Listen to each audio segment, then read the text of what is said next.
Keiichi Tsuchiya drifts using 6 different drift techniques. サイド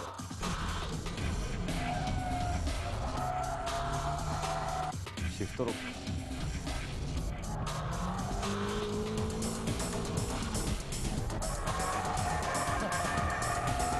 パワーオーバーブレーキング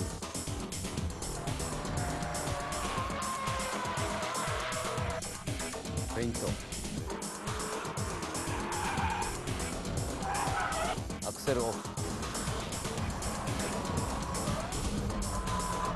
In this issue of BMI's special edition, we will focus on the art of drifting performed by the Drift King himself, Keiichi Tsuchiya.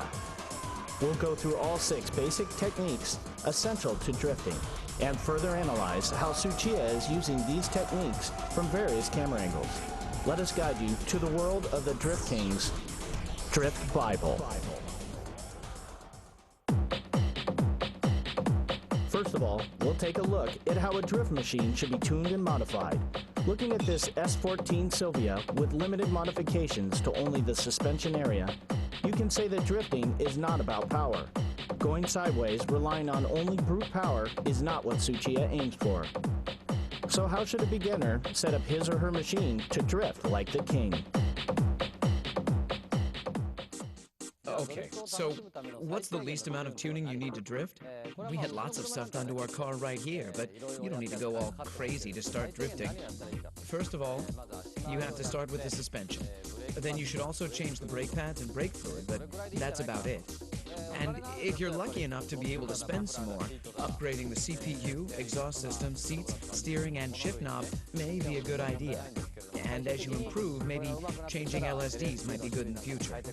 Anyway, what I want you all to understand is that you don't need loads of money to enjoy the sport of drifting. Let's check out the 6 basic techniques that Tsuchiya actually applies to drift. See how Tsuchiya triggers the tail to slide with each move. To make it easier to analyze each drifting procedure at low speeds, we'll use the second hairpin at a Bisu circuit going counterclockwise. To begin with, I'll show you what I was doing back in the days, long before anyone recognized me. This should be the entry-level technique for all novice drifters. First of all, I cut the spring shorter on my car, and then you go out and turn your car sideways. There's no difficult weight transition involved here. We'll first use the e-brake to go sideways. Then we'll try what's called the shift lock, and then on to the power drift. That doesn't require much skill. I'll show you these 3 techniques.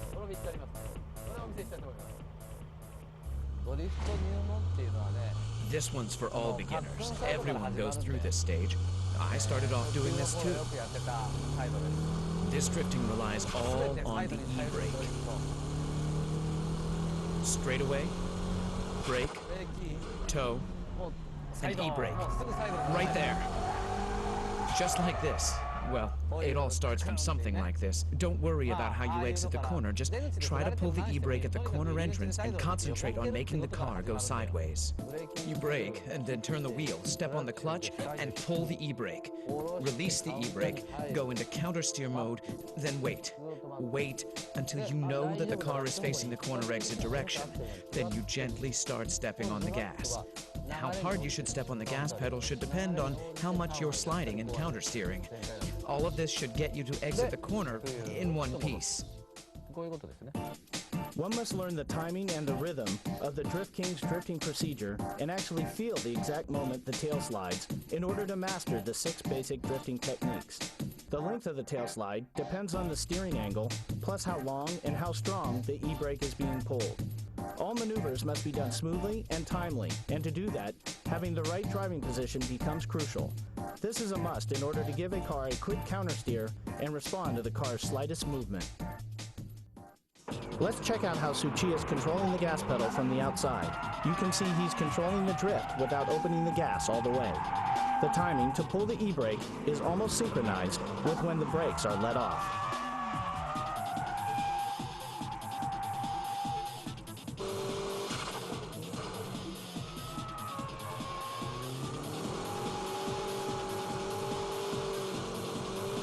The second technique is the shift lock. Notice that Tsuchiya's right foot is not doing the heel and toe move. Okay, let's now look at the shift lock. I used to do this on snow and wet surfaces. I don't recommend to do this on dry roads, but here we go.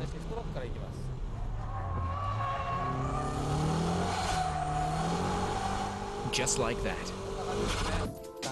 Kick the gas all the way in third gear. Brake, steer, then boom. You let the clutch go without using heel and toe. The rear will suddenly lock. Then you slide, counter steer from here. Rest is the same as a side brake drift. The corner entry procedure is the same as the side brake drift. The important point here is when to release the clutch. Tsuchiya lets off the clutch just as he eases off the brake and steers in. His braking only lasts for 2 seconds. It's like brake, brake, gas. The tail slide occurs right as he steers into the corner. This is how the car starts drifting from the corner entrance.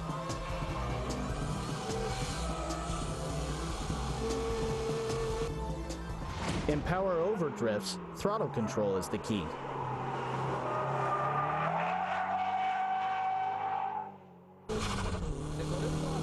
I used to do this when I couldn't drift yet. I'd brake like this and try to drift, but I couldn't because I was too scared. So the only thing I could do was to step on the gas all the way at the corner exit. I used to practice this on the snow as well. When you can't do anything about the strong understeer at the corner entry, you should try this on snow or on a wet surface to practice.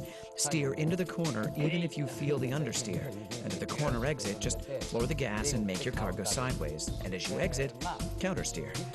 This should be the easiest way to drift at the entry level rather than side brake drifting and shift lock drifting. You should practice this on a slippery surface, and remember not to step on the gas until you reach the corner exit point. Because if you give too much gas before this clipping point, you'll end up understeering.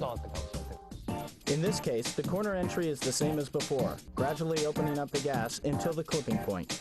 Then Tsuchiya loosens up the gas for a moment, and then he kicks in the gas pedal to get the tail sliding. Power over drifting needs strong front tire grip. This is the reason why Tsuchiya loosens the gas to make the weight shift to the front. By this time, you've mastered the entry-level drifting. And if you're in control of the car's weight transition, you can pull your e-brake lightly. Just a tad so that people watching can't even tell you're pulling the e-brake. Then you'll learn how to drift using shift lock and braking. But this entry level is a good starting point for all beginners. How is the weight transition being done? Let's check out the braking drift.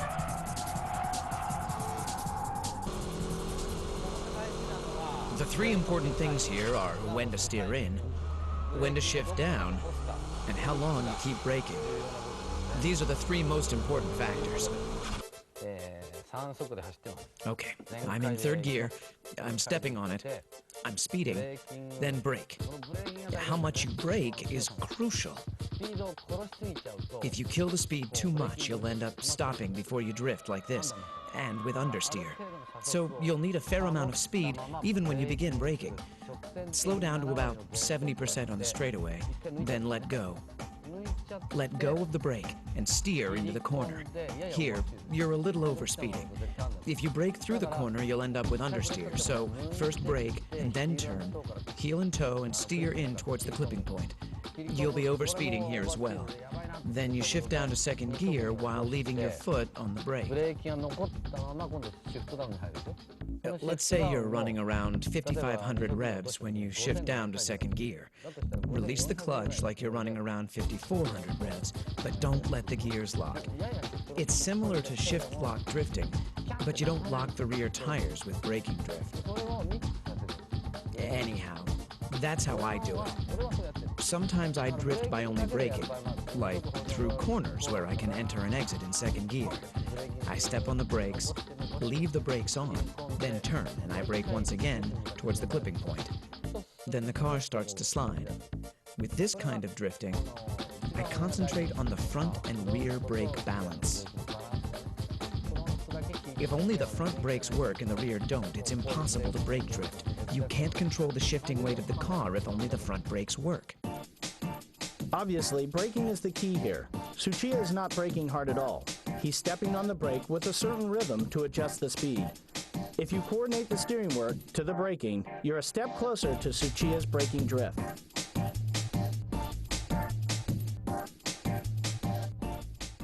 Remember, the rhythm of your right foot should be brake, brake, brake, brake, gas.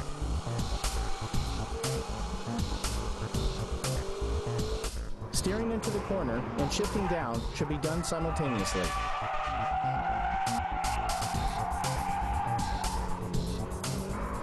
Next up is the fake drift, where you create large weight transition by force. When weight transition is difficult to make just by braking, you shift the weight with a feint movement.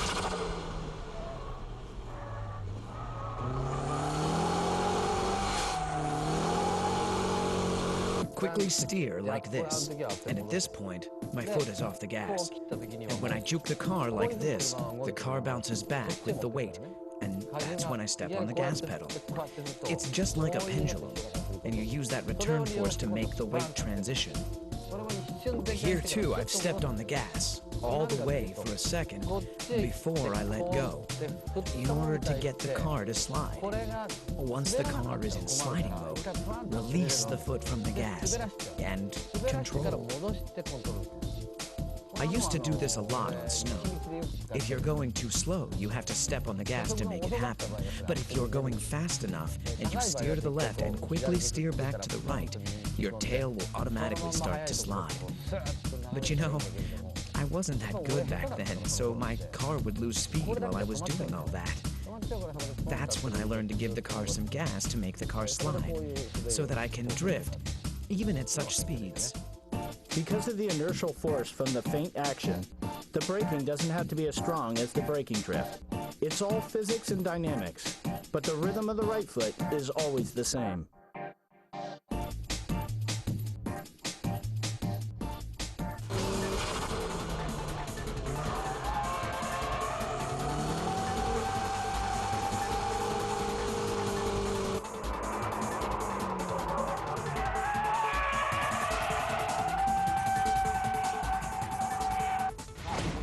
Okay, shall we try this dynamic drifting?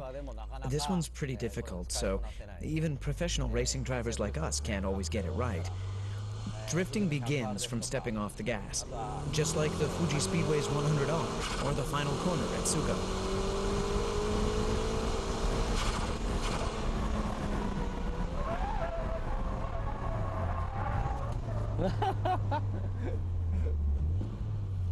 Unbelievable.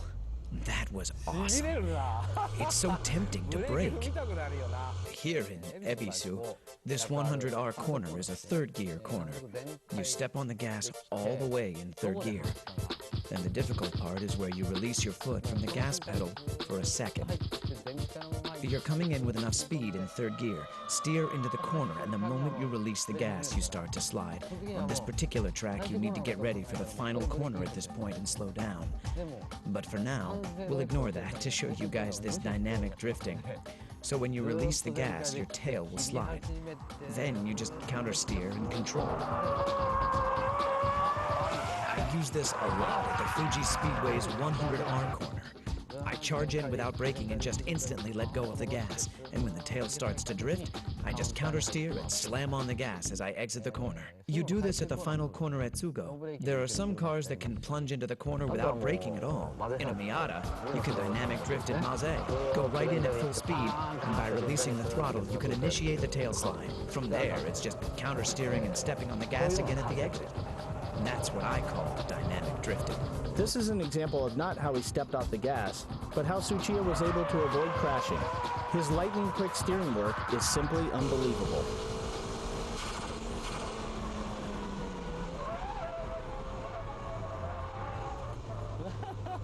So that was dynamic drifting, which is the ultimate form of all drifting. That wraps up the 6 basic techniques of drifting.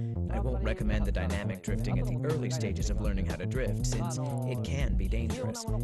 With the mastering of all these 6 basic techniques, you too will be able to drift like a pro. The first thing you have to do if you want to take up drifting is not to be afraid. Try to have fun. Don't think too much about weight transition, dynamic drifting, and your suspension setup. Visit a track, go out there and start pulling the e-brake. That's the best way to learn how to drift. After you get the hang of it, try to use all 6 techniques in various corners. Take your car to as many tracks as possible and try different styles of drift. And again, be safe and have fun. The art of Tsuchiya's drifting is that no matter which track it is, or what car he's driving, he can drift beautifully. Why is this possible? Let's see why Tsuchiya is called the Drift King at Maze Circuit.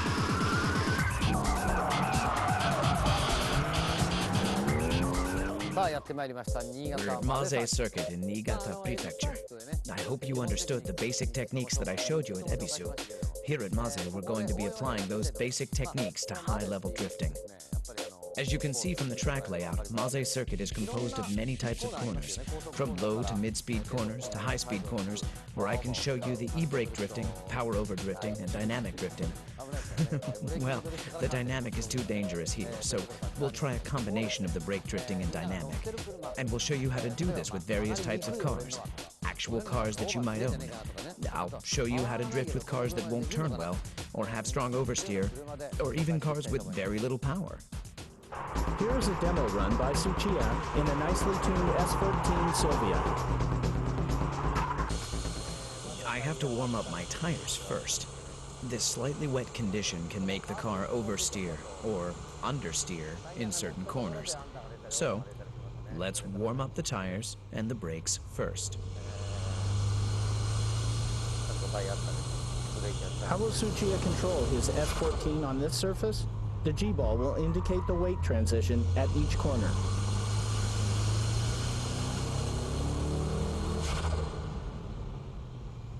It's wet here, so I'll just pull the e-brake to avoid the understeer. For the first couple of laps, I'll demonstrate the braking drift with this K-Office S14. This S14 is modified with a great suspension system that allows the car to perform high-speed drifting. I should be able to clear all corners with the braking drift.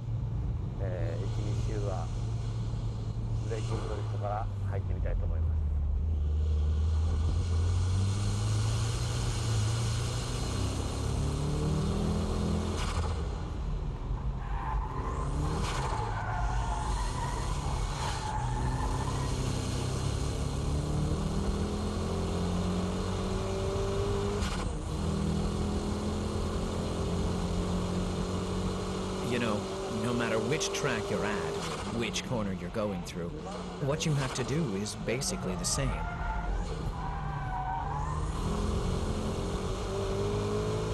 It doesn't matter if you're in Ebisu or Maze. It's the same thing.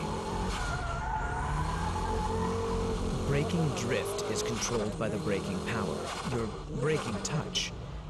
Oh, it's wet here, so I should take it easy. According to the length of each corner, you need to adjust the force of your braking.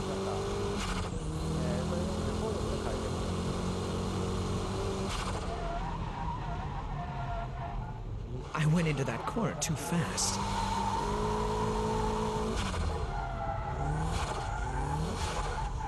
It's all wet here.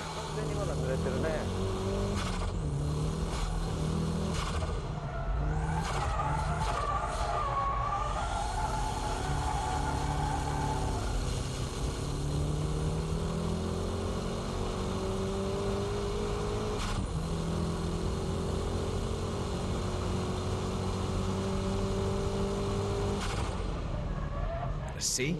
I'm doing the same thing. No matter where I go, this is how I do it. But remember, you have to adjust your speed, braking power, and steering angle for each corner. What do you do when it's all wet like this? Just pull the old e-brake.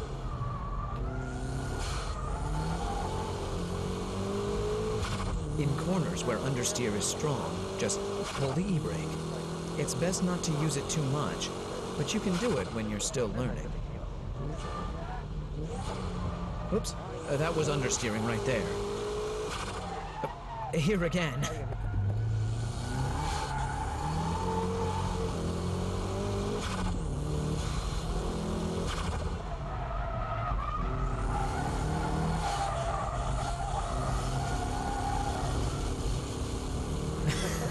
My drifting is a bit wild, isn't it?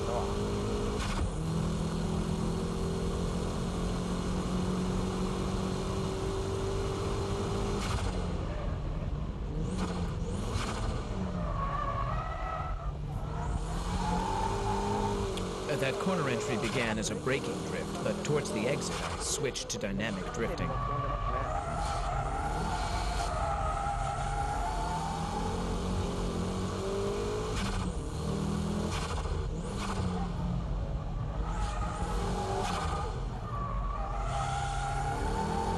Here I'm power drifting at the exit.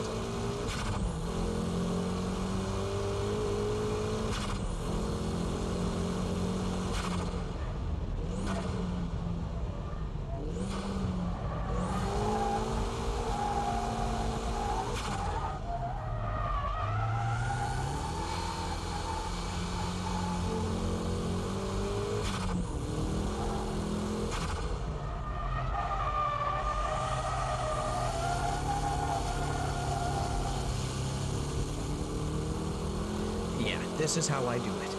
That's almost like dynamic because I only touch the brakes just a bit. It's a combination of braking and dynamic. Brake and shift down to second. Ride the brakes a little, then transfer the weight to the front. And from here, it's power drifting. I'm going uphill here, so I'll give it a little more braking so that I can get a stronger weight shift and leave a little braking here as well.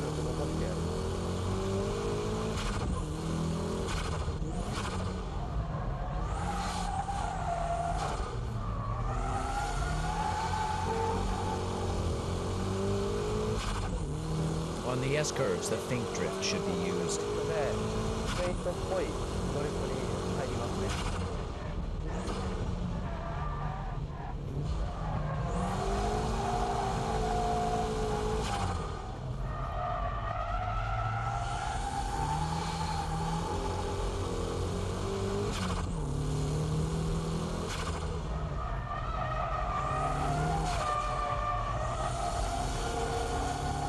It goes like this. Anyway, like I said, what you do is the same no matter where you go. In braking drifts, just remember to leave that foot on the brake until the weight starts to shift, synchronizing it with your downshifting to third and to second gear. The car will automatically turn in, and then the car will either lose front grip or lose traction in the rear. You let the rear lose grip by adjusting the brake pedal.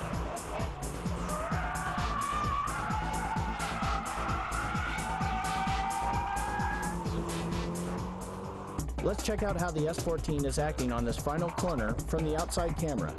This well-balanced S14 Silvia goes into braking drift by a light touch of braking and smooth steering work.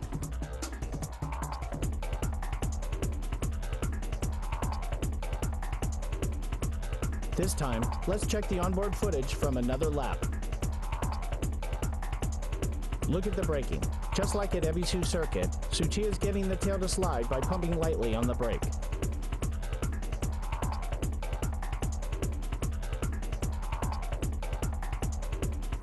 As Tsuchiya countersteers, the G-balls are intact and moving towards the rear very smoothly.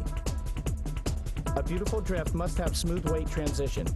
Pay attention to the angle of his countersteering and throttle control.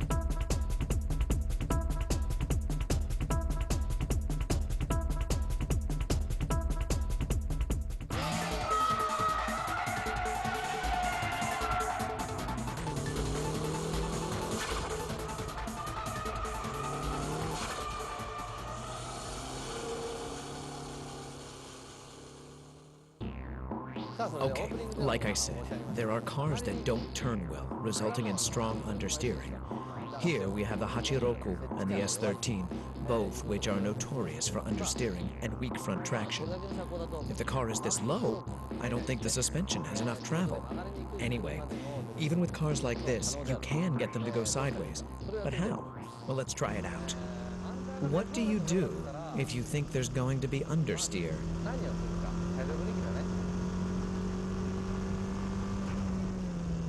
Remember, pull the e-brake. After braking, and if the weight doesn't shift enough, what do? Pull the e-brake. Then you turn, just like this. It's the same here too. If the weight won't shift, e-brake it. It's the same at the next corner as well. No weight shifting, then pull the e-brake. And this time, use the brake pedal to turn back.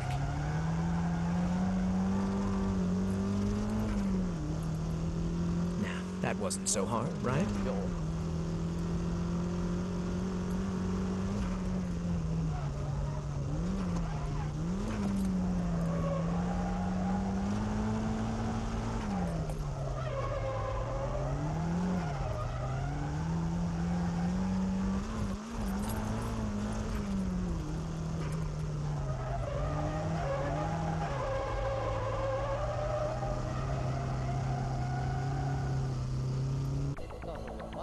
I'm standing here at the first hairpin curve on the Maze circuit. I'd like to demonstrate the different drifting procedures with different cars.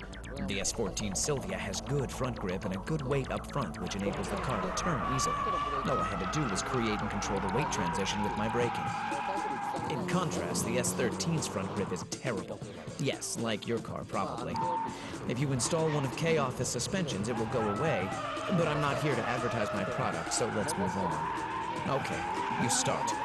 This is the first corner. You're climbing up to around here, and understeer is strong going uphill. And with the S14, I could easily turn into the corner with a little steering work, and by riding the brakes a little. The S13 and the Hachiroku won't turn enough because it needs more front-end weight. So what do?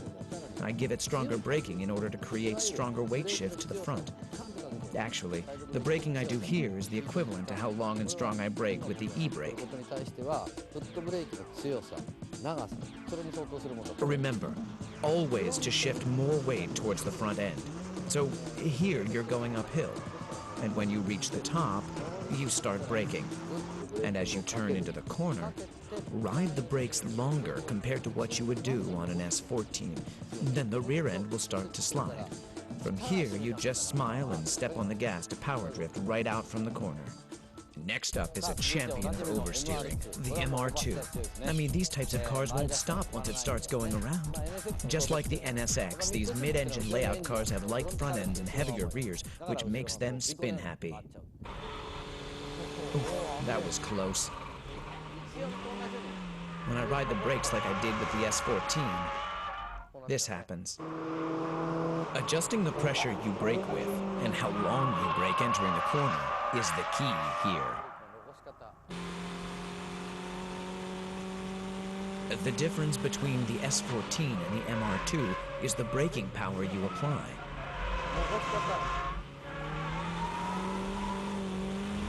The braking time I ride into the corner is only about half of what I did with the S14.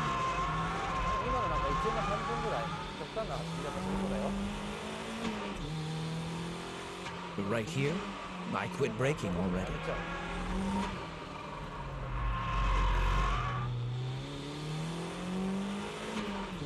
And the braking pressure itself will be weaker compared to the S14.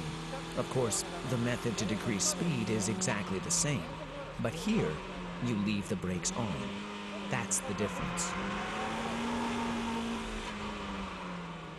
Here, you begin your countersteer a bit earlier.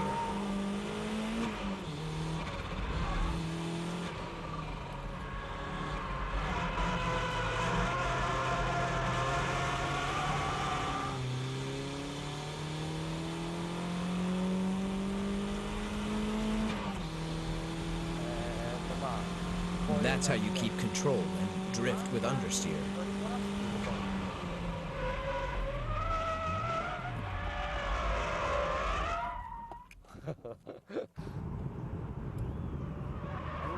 Oops.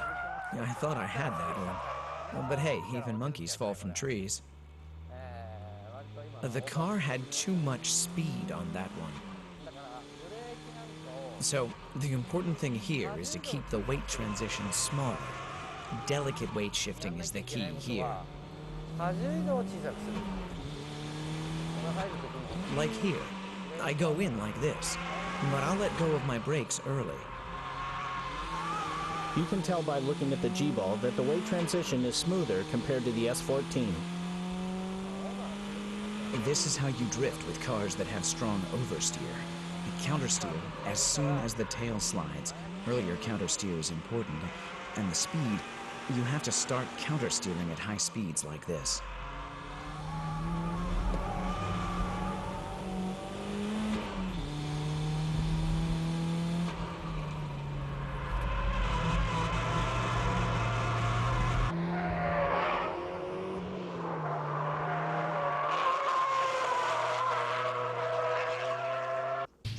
That's how you drift with oversteer cars like the MR2. The difference between the cars I've shown today is like this.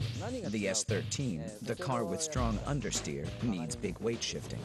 The S14, which has neutral steer, only needs braking drift technique to go into the corners smoothly. Whereas strong oversteer cars, like the MR2, need stability as you brake into the corner. You're carrying a heavy load of weight in the rear that makes the car unstable and wobbly when you're going in. So, stabilize the rear weight and go into the corner, adjusting the amount of your braking according to the steering angle. The amount of weight transition is about half of what you have with an S14. And with only half the pressure on the brakes, these cars can turn in at the same angle as the S14. The S14's countersteer is sharp compared to that of the MR2, so what must be done on the MR2 is the exact opposite. When you steer in, let off the brakes early. The tail end will react and start to slide. Then you countersteer. On the S14, I countersteer at this rate, but on the MR2, I steer like this and wham. That's the kind of difference in steering speed. But the important thing here is the speed of your countersteer. Not just here on the first hairpin, but here on the S-curve, and right here as well. When going downhill, the weight becomes larger, so the rear becomes easier to get thrown out. So it's better to turn small here on the first one, so that you can drift on the second corner.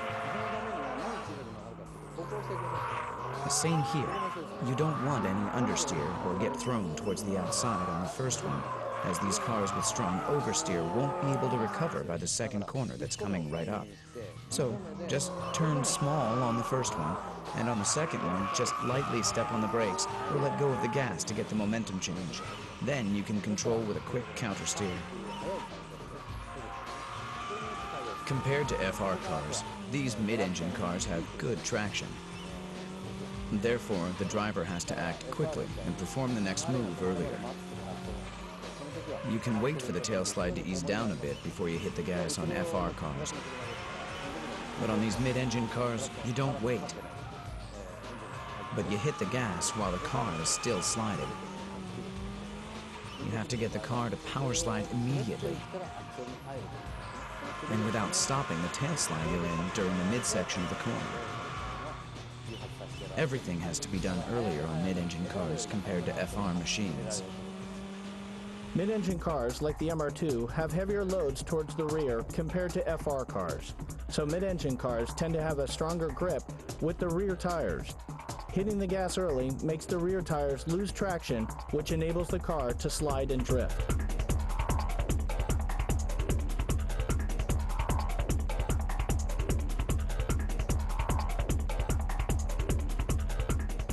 The big difference between the S13 and the S14 is that the action needed to trigger the tail slide is smaller. You don't need big braking maneuvers or steering work to slide the tail and drift.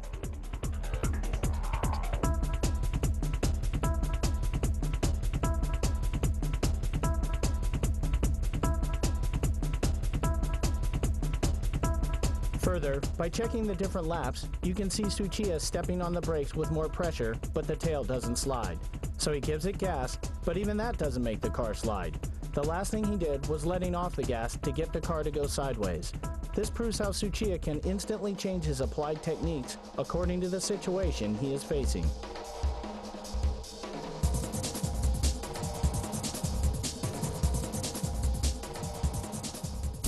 さあ続いてはですね Okay, now, how do you drift with a car that doesn't have much power?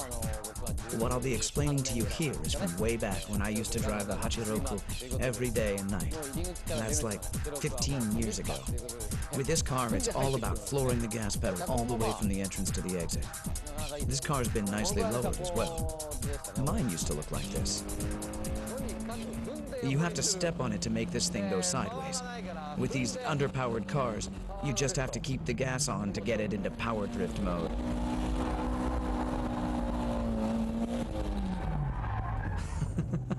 I just killed the power. But it's great that I can constantly floor this thing.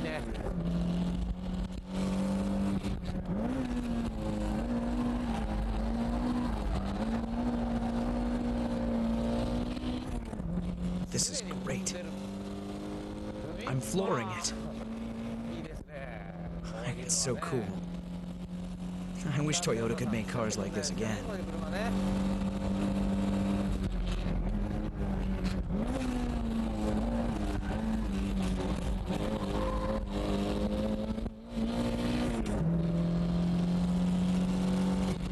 Shift down and put the pedal to the metal. It feels great. Just the right amount of power to have fun.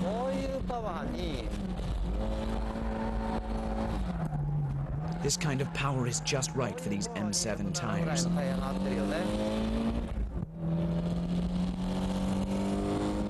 Feels good. Now, this is fun.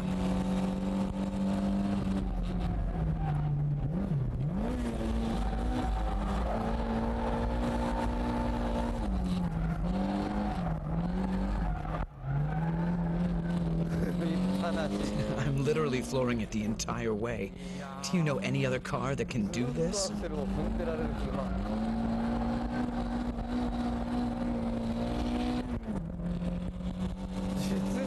It's just great. What I'm doing is simply turning the car with the gas pedal.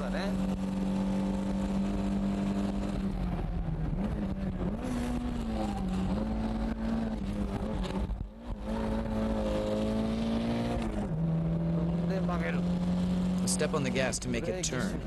Brake and shift down, then step on the gas again. Step on it to let the rear go. You have to keep revving it within the torque band.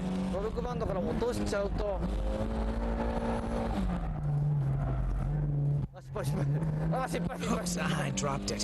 Whoops. The instant you fall out of the torque band, you stop drifting. So make sure you rev it up enough to keep it up there.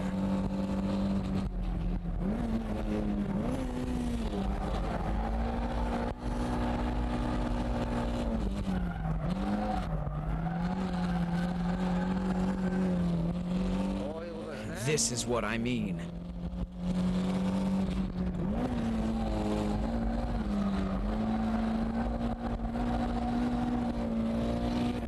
So, how was drifting with an underpowered Hachiroku? This car is a classic, and it will be a classic for years to come.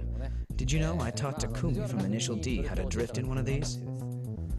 Okay, the first hairpin, what am I doing? I'm simply turning the car only with the gas pedal. This is the biggest difference from other cars. This is quite a technique, definitely for advanced drifters. You need to use this here on the first hairpin, and here on the S-turn. And here. I use a combination of the braking drift and dynamic drift. It's the same here as well, but on the final corner, these old cars have tendencies to understeer. So, what do? You step on the gas and turn the car sideways. Let's check the steering work for the first corner. You come down the straightaway in third gear, so shift down to second. Steer into the corner, but the car is understeering. Step on the gas all the way and let the rear slide. Then you let go of the gas and wait. But if you wait too long, you'll lose too much rev, and your drift power will stall. So, after you give it gas all the way to make the tail slide, countersteer. And as you do this, place your foot on the gas, just to keep the rev within the torque band. This is how you drift right from the corner entrance to the exit. And this is also the reason why an underpowered classic like the Hachiroku can go up against the high-tech power machines of today. I'm turning using the gas pedal at all corners. You know, you may be able to drift in other cars, but drifting through the corners from entrance to exit in an underpowered car is a tough task to pull off. And that's why people who say they can drift in a Skyline, Supra, MR2, or a Silvia can't always go sideways in a Hachiroku. This is because you really need to know your stuff to keep the underpowered car drifting through corners. And to get this done, you must master the 6 basic techniques to make your drift perfect. Let's check the Hachiroku on the final corner. In this corner, a standard braking and shift lock triggers the car to drift. But the throttle control from here is different.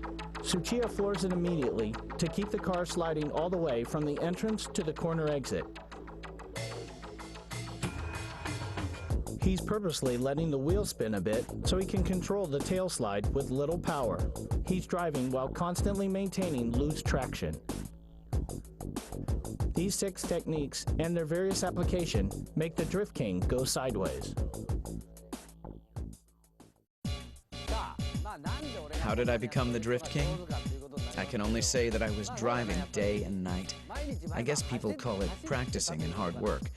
But to me, I was just having fun out there. To enjoy driving, or shall we say practice for now, all you need is some safe, clear space. This will be enough. Let's start with a 180-degree turn. The first thing I tried, right after I got my driver's license, is this. Pull the e-brake, and try to end up facing the direction I came from. In my days, it was cool to be able to do this and get it right.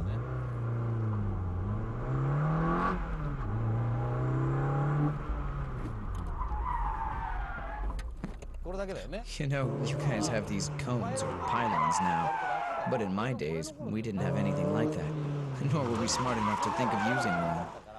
If I had these cones back then, I would have improved much faster. Obviously, in the beginning, I couldn't get it right like this. It used to be like this. I was scared and didn't know how fast I should be going, so I would stop like this. But turning the car in the direction that you came from, without stopping the engine, means that the driver is stepping on the clutch to turn the car around. In the beginning, it's okay to mess up and stop facing the wrong direction, or even stall the engine. But don't get scared. Just try it in a safe, closed environment. And once you learn how to turn 180 degrees with an e-brake, your next step should be making 90-degree turns. I never did this on the streets. The important thing is to keep trying, and of course, practice in a safe place. Turning 90 degrees is a cool trick. Let's say this is a right-angle corner, and you go like this. This 90-degree turn is easy once you get the hang of pulling the e-brake, adjusting your speed, and countersteering to face the right direction. Once you master these 2 techniques, you'll want to install an LSD. You'll be able to turn 180 degrees and move on to doing 360s without stalling the engine. But remember, this is after you've completed the 90 and 180-degree turns. Believe me, you will be able to do this only if you know the basic techniques of sliding the car from a simple tail slide to a power slide, adjusting the drifting with your gas pedal. The LSD really comes after you master the basic techniques. The important thing here is to discover how much fun it is to play with your car. Like here, I can turn just by pulling the e-brake. When you learn to do this correctly, you'll want to do it on the track. The main objective of this special training program is that you have fun driving your car. If you have fun, you'll be calm enough to sense the behavior of your car, and at the same time, you won't be scared of your tail sliding anymore. Tsuchiya says that if you go through these training programs, you'll be able to drift on track for sure. Watching this DVD should enable you to look over the weak points of your driving, and from there, try out the various drifting techniques that Tsuchiya has illustrated. The lesson continues.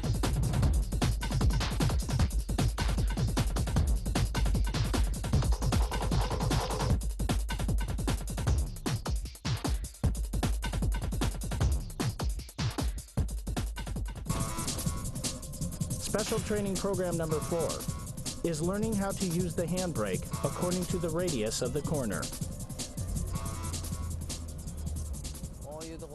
Okay, first of all, okay, here. How about this? See, I countersteered and stopped the car facing the direction I want to exit. You have to countersteer toward the exit direction. You can see here that I am actually countersteering. And it's okay to pull the e-brake and stop here. Beginners tend to end up facing the wrong direction, like this.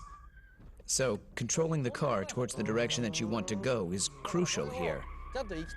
You can do this by adjusting how long you actually pull the e-brake. I was supposed to go that way, but I was pulling the e-brake too long. But let's face it, you'll mess up at the beginning, so learn from your mistakes and don't smash up your car and pay for repairs all the time like I did. You guys have places like this, Driftland. I think it's important to practice without worrying about your repair fees or putting someone else in danger.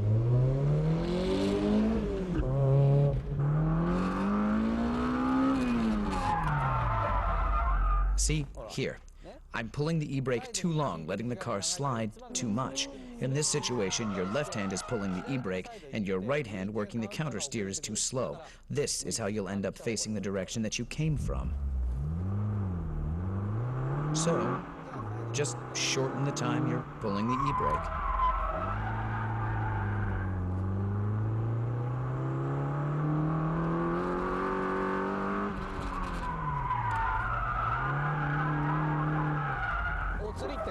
This is what happens when you steer too much.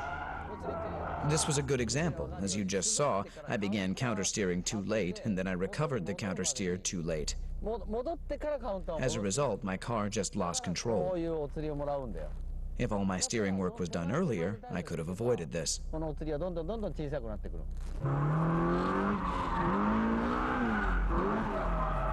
If you end up doing this, just hit the brakes and stop the car.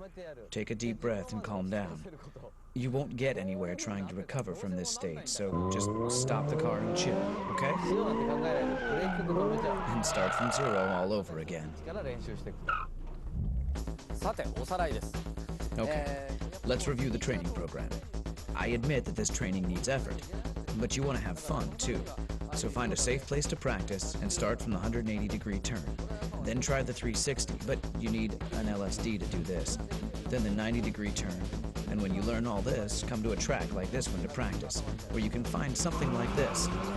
To practice doing donuts, you need an LSD. Come to a track like this to practice pulling the e-brake along the actual radius of the corner. If it's a 90-degree corner, just pull the e-brake for a second, countersteer, and then hit the gas. For 180, which actually is a U-turn, you need to keep pulling for at least 1 second to let the tail slide. So practice and learn to get the feeling of what kind of speed, angle, and steering work is needed for various turns. I said practice, but you'll have so much fun, you won't feel like you're practicing at all. You'll have a lot of fun, I can guarantee that. Until you can do all of this with your eyes closed, you'll be spending a lot of your pocket money on tires. You know, if you can't afford new tires, just get some nice ones for the front and go to a scrapyard for the rear tires. Used tires from a scrapyard can be put to good use on a drift machine. After you practice with used tires and become better at drifting, well, let's say you can countersteer and kick the gas in towards the corner exit and drift properly once every 3 times. You're now ready to get some good tires on all 4 wheels. At this point, you should be wearing the same tires in the front and the back. With new tires, you're dealing with real grip. And here, maintenance is very important. If you are like me, and you love cars, you have to take good care of them, right? If you practice like this, with your e-brake all the way up here, if you leave it, you're out. Your e-brake should at least be like this. Sometimes there are guys going like this. I mean, you're not driving a train for crying out loud. So please, use some sense to maintain your car. そういうメンテナンスをちゃんとやるように。サイドブレーキの緩み。I used to adjust my e-brakes once a month. Back then, the e-brake was all I had. At one time, I couldn't turn without it. I'm serious. 切れない。そういう時代があったわけですけど。そして前後のブレーキバランス。 And brake balance is also important. Racing cars have brake balance adjusters, but production cars don't. So we have to adjust brakes by changing the brake pads. Beginners tend to think that just changing the front pads can make some difference. But what a big mistake. It will make some changes, but it just messes up your balance. For instance, my front pads are Image C2, but if the rear pads were stock, only the front pads will work and mess up the balance. But again, there are preferences according to the driver. So another important thing is, don't just imitate the pros and simply install pads. You need to find the ones that suit your driving style. I like the linear feeling, but you might prefer ones that need hard braking to get it working, like the Super Sports brake pads. So, choose the right pads depending on your style and the front tire grip. Doing nothing to the rear won't get you anywhere. I assure you, you'll have a hard time in the corners. Say you're in a braking drift, and beginners often pull the e-brake, right? In that case, you need a decent pair of rear brake pads to get the rear tires to lock by pulling the e-brake. Plus, if you're wearing poor grip tires on the rear, it's easier to lock them with decent rear pads. When you become an intermediate drifter, you can now step on the gas when you're tail sliding, right? If you drift for 5 days a week like I used to, you need to overhaul your LSD once every month or so.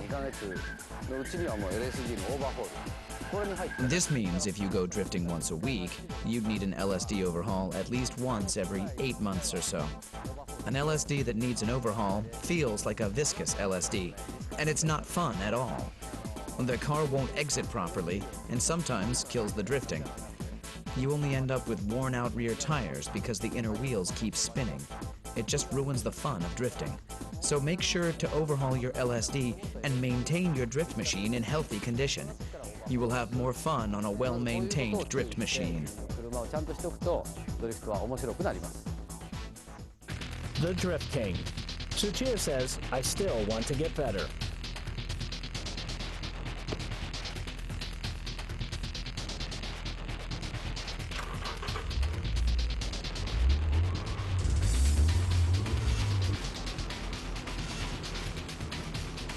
This is Tsuchiya's flat-out drift attack at Ebishu Circuit.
When you can drift for show, then you're ready for the ultimate drifting style, the high-speed drift.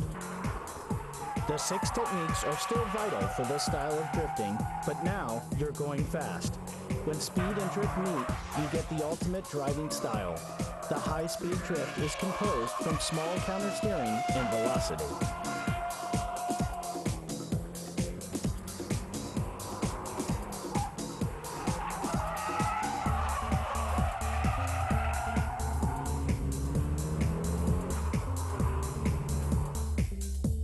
High-speed drift needs braking delayed to the absolute limit, instant steering work, and all-out cornering exit skills. Every movement needs to be orchestrated precisely.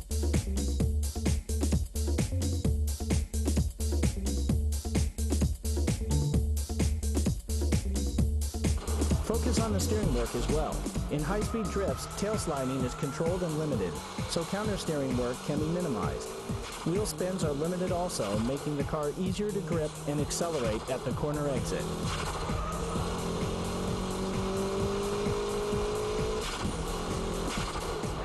Let's compare the high-speed drift and the show drift laps at Ebisu. Show drifts keeps drifting from the entrance to the exit.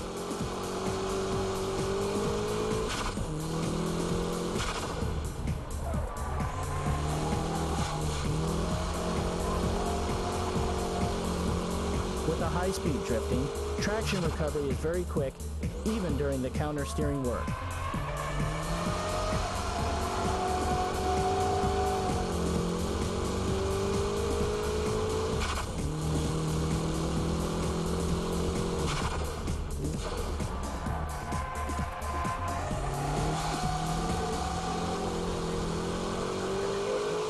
The steering angle is kept at a minimum as well.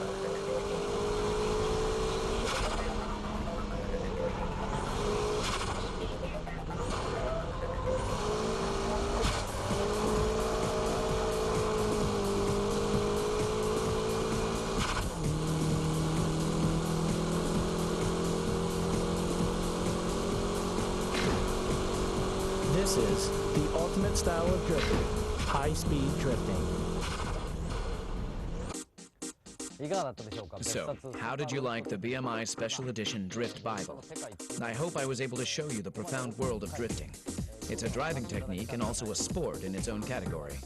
But when I first started drifting, I was having a ball just going sideways. But some people used to criticize my driving style and say that it wasn't real drifting because I was using the e-brake and shift locks. But I didn't care and I just kept at it. And at the same time, having a great time. As I've been saying all through this DVD, the 6 basic techniques are what make my drifting style possible. After mastering all 6 techniques, I found the dynamic drifting. To be specific, it's a combination of the braking drift and dynamic drift. This style naturally became my own drifting style. Anyway, don't ever give up, even if your car is not turning or has strong oversteer. There's always a way to drift any car. And remember to be safe and have fun. Try to have as much fun as possible when you start drifting. And once you're able to drift, set your goals higher and keep at it.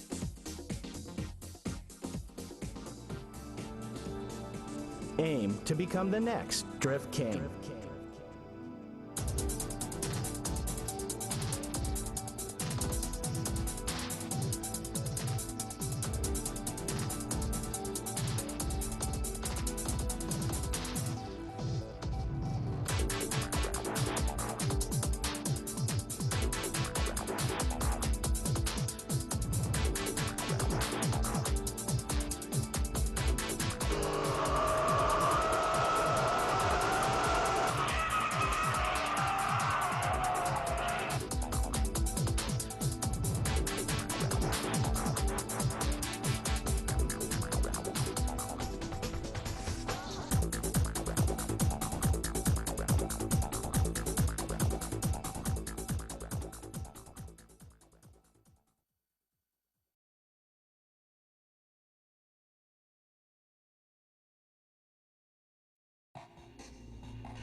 エステも乗用車と F1 みたいなもんだからそれは無理でしょう。あっという間で打ち返しちゃうよ。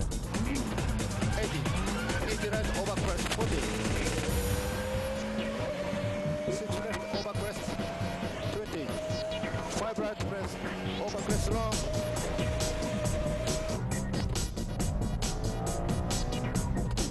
なんか今もう後ろにチラッと見えたいな。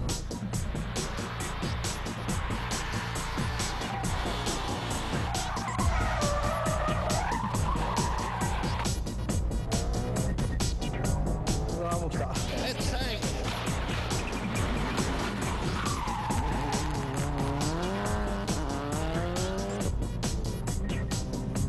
ナビゲーターいるとすごい楽なんだろうな。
直線ばっかじゃねえんだよ。おい、こら。